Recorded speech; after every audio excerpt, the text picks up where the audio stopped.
Remember the meal prep of minced meat and meal prep of stew mix I showed you recently?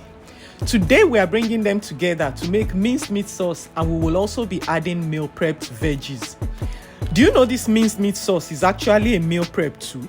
Because you can make it in bulk, portion into bowls, and you will have already minced meat sauce prepped ahead for different meals like rice, potatoes, spaghetti, macaroni, yam, bread, etc.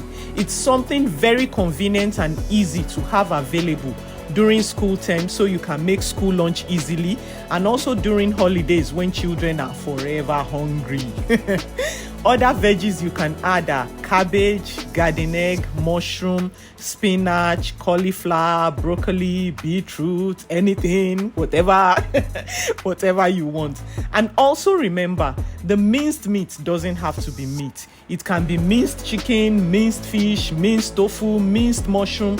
Just go with what you like and what you have. And I'll see you again tomorrow with another meal prep cooking video.